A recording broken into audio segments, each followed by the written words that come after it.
wilderness reclamation, it's pretty trivial to take it up to 2 or 3 as appropriate. Well, here's.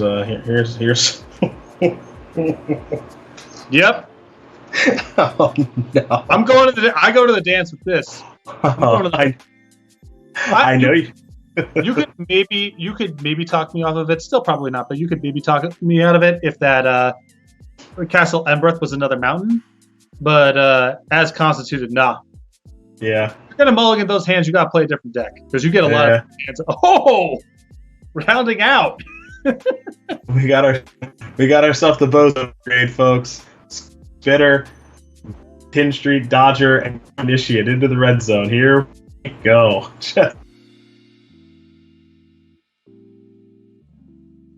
Just a mock crew. Oh, I mean, this is the free to play account special right here. Very good start though. You would have liked to see a bigger draw there to kind of round out, but it's still as it's constituted. A really good opening, but you can see here that the growth spiral into potential blast zone on 1 setup here going to be really hard to play. Really hard is putting it nicely there, partner.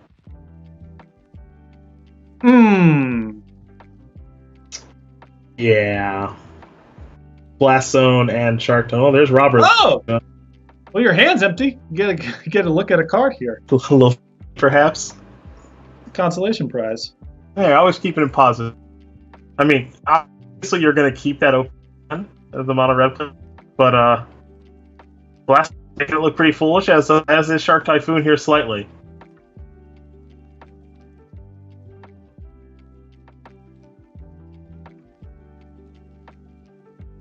And if Ichikawa wants to make a move here with the Blast Zone, you want to do it pre-combat to avoid the Scorch Spitter trigger. Well, goodbye, creatures. But wait, there's more. 2/2 army. Beat down. Mystical Dispute. Not so sick. No. You would have liked that to be the draw step, too. That's that's one turnover. Oh, no. Land number 5. That's okay. Is it? It's 9. It's not over yet. Ooh. Can you cycle that, or can you only cast it? I think you can only cast it. I believe you can only cast. Bummer. I don't know. This has never come up for me. So yeah. I would have just conceded to the Blast Zone, so I've never seen it. Of course you would have. I know that about you. All right, well, might as well dial up that castle. The tough thing, the problem for the red decks is they have no burn. Yeah, there's nothing you can really play. Well, actually, there's the forget the name of it, but there's the 3DL4. It just doesn't line up quite the right way. Slaying Fire, and it does not line up the right way, the way that you would want it to in the format, unfortunately. Yeah, the problem is that there's even an argument because of Ambusher that you would really want that sort of thing, but there's a copy of Claim the Firstborn. Pump up the jam. Is there any way at all that this game can be stolen? Well, against Aether Gust, it's going to be really hard. It's going to be really, really tough. All right, there's an opt. Also, open decklist tournament, so you probably don't run into this sort of thing.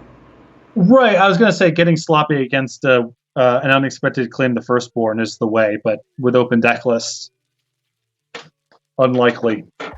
Yeah, and with a player who's as skilled and talented as Ichikawa, I agree with you that it does seem unlikely. Get another look at it. Okay. Style it up, huh? Enough mana left over to activate the castle, I think. It's not the most clear display. It is. There is enough left over.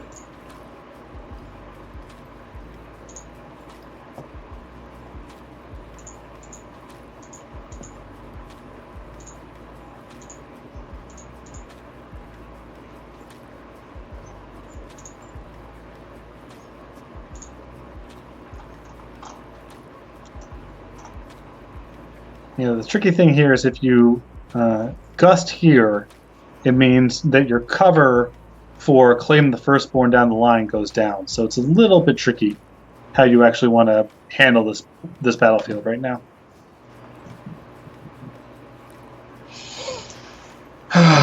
Boy.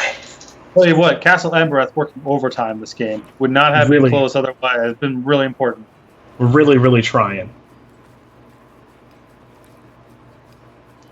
Explosion.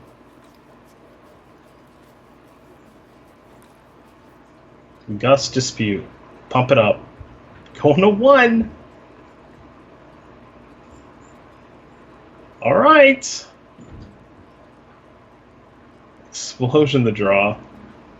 I mean, going to 1 and playing around Claim the Firstborn is not the easiest thing to do.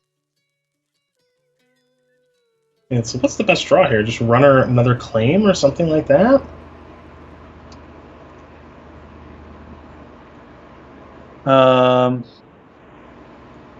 Yeah, Claim, I'm trying to think. It's definitely not Mountain. Oh, it's definitely not, yeah, I was going to say, it's not Mountain. May I borrow this? No.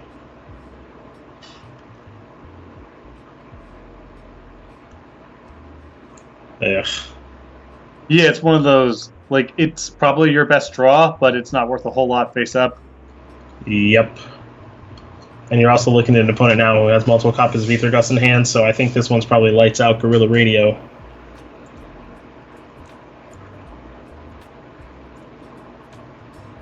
We got close. Got very close. Not close. Try it again. It's funny because decks like this, they generally don't have life gain. But Uro changes everything.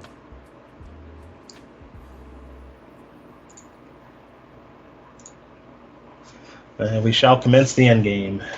7, 7, 7, 6 is 13. Yep, so we should be all set here. And Gus will take care of claim again. At some point, putting it on top doesn't do anything, but I do actually think that it's Robert's best draw. Yeah, I mean, I guess you run it back. If it's over deckless. Yeah. Ichikawa knows what your best draw is, and if it's that, then it's that. Uro's coming in. Yep, there is Steam Vents. Can't block. Can't attack, can't block. And explosion. Means that Yuki Ichikawa is going to win game number 1 here with Robert Mckee as Team Reclamation. Able to win on the draw against Mono Red Aggro. Not good news for you Mono Red fans. Well, that was the draw right there. Is Rose Spiral into Blast Zone with a hand that was nothing but 1-drops. Take a look here at the sideboards. See some things are going to change here. I mean, this is a unique build of Mono Red. It's got a lot of haste. Bolt Hound, even a new card. A lot of Claim the Firstborns to take a row. Torbrand, light up the stage. I mean, some red staples. Most notably missing here, of course, is Runaway Steamkin. It's not about that for this red deck. Not trying to accrue an advantage that way. And Team of Reclamation, just business as usual. And winning a game on the draw has got to be so disheartening, unfortunately, here for Mckee. So we'll get ready here for game number 2. Want to let you know from our friends over at Ultimate Guard, sponsor of the SCG Tour online and tabletop. You can head over to ultimateguard.com and check out all their products, from boulders to sidewinders to katana sleeves and everything in between. Ultimateguard.com is your source for premium protection products within the gaming community. Again, ultimateguard.com. Give them a follow on social media as well at Ultimate Guard in all social media channels as we get ready here for game number 2 between Robert Mckee, who is happy with his submission. I like his arena name, Red Destruction. He just lets it be known what he's interested in all areas. Just beatdowns, nothing but beatdowns. 1 is also a pretty good username. I agree. 1 land is what Robert has. That's better, significantly. Yeah. Let's see, Robert the Rich going to head back, hoping to draw a 3rd land. All right, dodge ya. Yeah, you need mana. You need mana pretty badly here. I mean, Annex plus Ember Cleave. There's a lot of demands on that. Yep. Start things off with Stomping Ground. There's your land. Here's Robert the Rich. It's beat down a clock. Trigger. We're moving and grooving. Down to 16 goes Ichikawa. We head back over to Yuki. He'll play Brittany Pool untapped, getting ready for a Bone Crusher Giant. That's going to take care of Robert the Rich right now. Let's go, Annex. Let's give some beatdowns. In here for 1. Pass that turn back. Need to draw that 4th land, folks. 4th land means Embercleave number 1. And you need to draw it, like, now. Like, now. Yeah. Now. Well. Doing some math. No, that doesn't work. Not going to work the way you want it to. I think it's probably still worth it. Get your shot in. You take your 2 from the claim, but you get in 4, 8, 9. Put your opponent down to 4 with 2 cleaves in hand. Pass that turn. Ether Gust is going to start to make things difficult. That is a Fabled Passage. We will sack that. Time to go dig up a land. It depends how many claims are in the deck. I think my instinct would have been to not claim there because it's so much more powerful to do when you have 4 mana. And if you have nothing else to do with your mana that turn, you can just put it into the tin can and attack with that and annex. But sure. You can also see if you have a bunch of claims in your deck and you might draw running claims, then it strengthens the argument for just doing it right there. Dodger is going to be tough to block. It looks like it's ready to come into the red zone. Oh, yeah. It's not blocking that.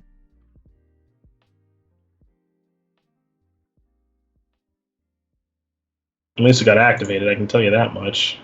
Set by creatures with Defender. Is what it can be blocked by. Now, is there any reason, and I like this thought process, is there any reason to send in Annex or everybody?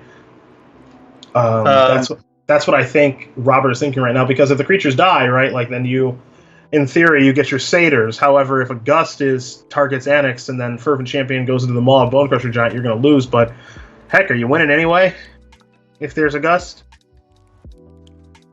Yeah, I suppose this is a reasonable attack against Ambusher as well. I don't know. My instinct here would have just to send in just the Dodger, but you're probably not beating the best cards that Ichikawa can have here regardless. So maybe you just have to play like he has nothing or close to it. Yeah, I think the hope is that he has nothing or there's just trades in combat that happen. Because then you get your Satyrs left over, and I think that might be the thought process, is hope he doesn't have Gust or a bevy of other things, and if he does, he does, but... My concern with this play is if all roads kind of lead to the same play, I don't want to give Ichikawa the option of trading the Giant for the Annex, because it means that your claim the Firstborn is now stranded if you happen to draw it. Sure. How do you feel about leaving Annex on top? I would not. Yeah, the problem at least I have with leaving Annex on top is you don't get to redeploy next turn, and if you do redeploy, that means you're not attacking with your Tin Street Dodger. So I think I would rather just have a random draw. Yep, I think I would as well. Well, this game's getting harder. Castle Vantress means that you could go to Big Papa Gargoth. Oh, your favorite card! Yeah, that's right. We come full circle in life. Yep, hell. And now Annex off the top. Here we go. Yeah. Whoa. The Gargoth. Just the biggest jerk on the block. A card I am just really pumped to lose to. Because it's gonna happen a lot.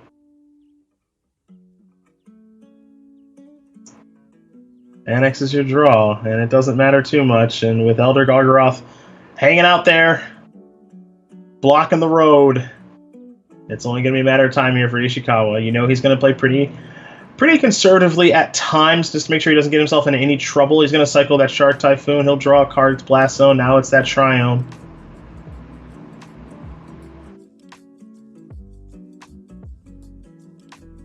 There is that Blast Zone. Here come those beatdowns. Trigger, probably game 3. Yeah, just give yourself a little bit of cushion. All right, we're going to take it all. And Yuki Ichikawa is going to be our Season 1 champion here on the SCG Tour. Congratulations to him, a player that we saw play a lot of